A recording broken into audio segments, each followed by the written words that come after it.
Eu já olhei para a morte caindo do céu sem controle nenhum. Você já passou por essa experiência? Pois é, há cerca de 20 e poucos anos atrás, eu tive uma experiência que eu nunca esqueci. Em um dos meus saltos, né, eu nunca esqueci porque foi um dia especial, era o Dia dos Namorados, 12 de junho, e além de Dia dos Namorados era aniversário de casamento. Né? E aquele dia a gente tinha programado de sair à noite, né, eu e minha esposa. Eu servia na Vila Militar, aqui no Rio de Janeiro, morava lá na Vila Militar, e aí tinha marcado com a minha esposa. Falei, hoje quando eu chegar no quartel, nós vamos jantar fora. E fui pro quartel, eu tinha um salto programado para de manhã, e chegando no quartel, me preparei, foi pro salto às 5 da manhã, né, salto cedo, e chegamos, né, lá no local do salto, e começamos a aguardar, e foi atrasando, atrasando, e informação chegando, que estava esperando, que estava ventando muito, não podia saltar com vento. O salto foi sendo adiado, passou para 10 da manhã, e nada do vento melhorar, passou para meio-dia, nada do vento melhorar, passou para 2 horas e nada, 3, 4, nada, e a prioridade é o salto, e a gente fica ali, como sempre, né? Não foi a primeira nem a última, e continua acontecendo isso, né? Hoje minha filha que está lá, e a mesma questão, é por questão de segurança. Mas o fato é que, quando deu às 5 da tarde, a última informação que nós recebemos é que o salto passaria para salto noturno. Existe uma diferença, né? Em todos os sentidos, um salto diurno, um salto noturno. Então mudou todo o procedimento, o salto passou a ser noturno. Sairia naquele dia de qualquer forma, a não ser que não passasse o vento, mas tinha sido programado para o salto noturno às 7 da noite, decolagem do avião. E assim foi. Quando deu às 6 e pouca, o vento já estava calmo, nós embarcamos, o avião decolou às 7 da noite. E quando o avião subiu, deu a volta ali pela Vila Militar, ficou lá no Campo dos Afonso, e quando eu saltei, eu fui o primeiro homem, quando eu saí do avião, eu senti algo que nunca tinha sentido na minha vida, né? Algo bateu na minha boca, né? Senti aquela coisa batendo, e estava uma noite muito escura, né? Não tinha lua.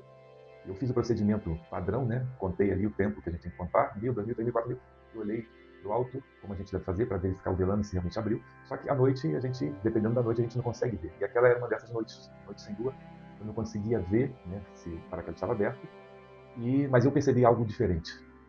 E aí a coisa começou a acontecer. Eu peguei o paddockzinho que a gente controla, né, nas dos dois lados, peguei dessa mão, e o daqui eu não conseguia achar. Estava muito escuro, eu não conseguia ver, e tateando, tateando, não conseguia encontrar o tirante. E eu percebi que eu estava caindo numa velocidade diferente, estava caindo mais rápido do que o normal, mas eu não conseguia ver, e eu comecei a ver que eu estava rodando também, algo que nunca tinha acontecido.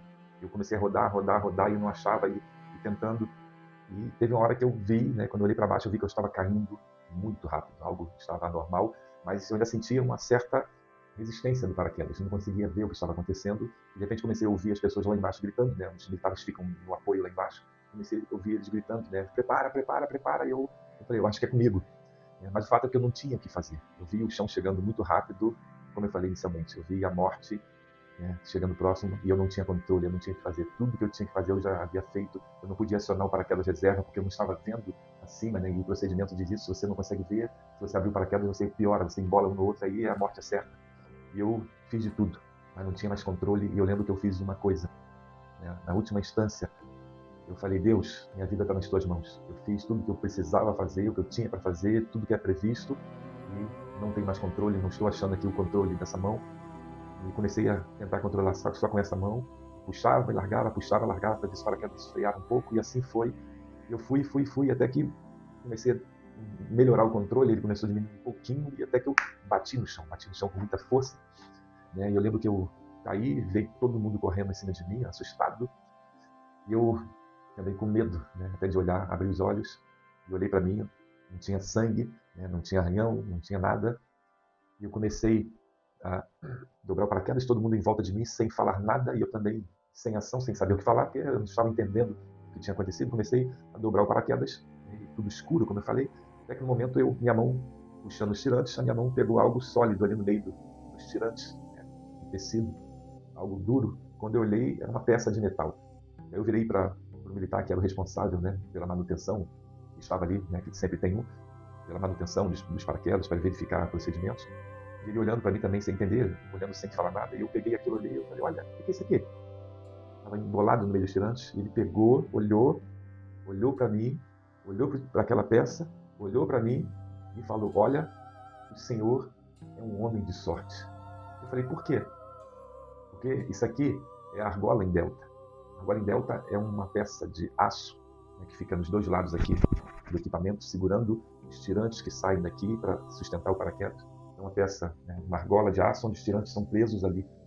E o fato é que aquilo nunca tinha acontecido na história de mais de 50 anos de paraquedismo militar.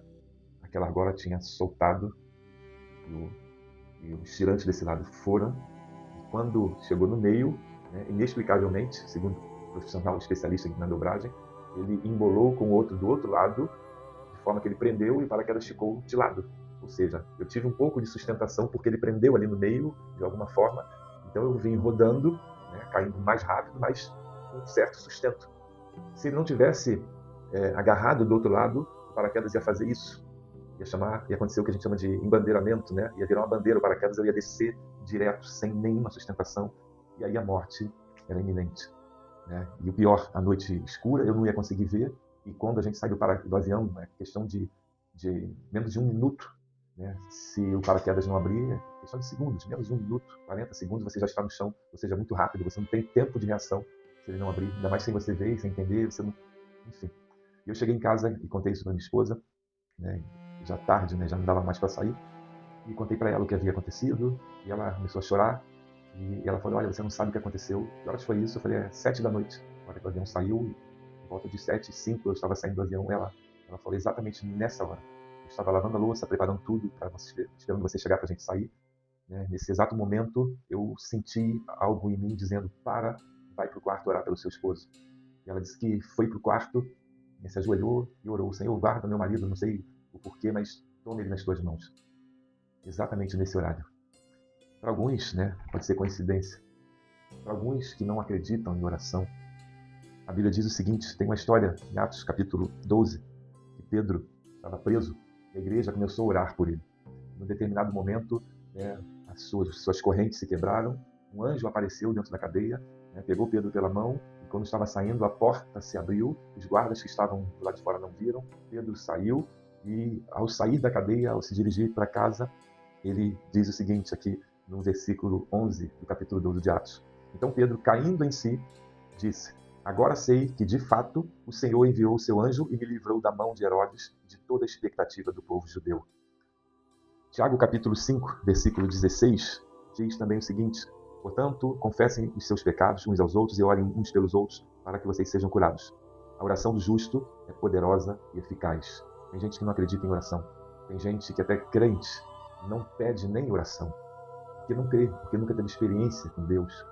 E não ora por ninguém, às vezes ora para algo pessoal, né, para si, para algo terreno. Eu quero emprego, eu quero ser curado dessa doença, eu quero que meu filho passe na prova, eu quero arrumar, enfim.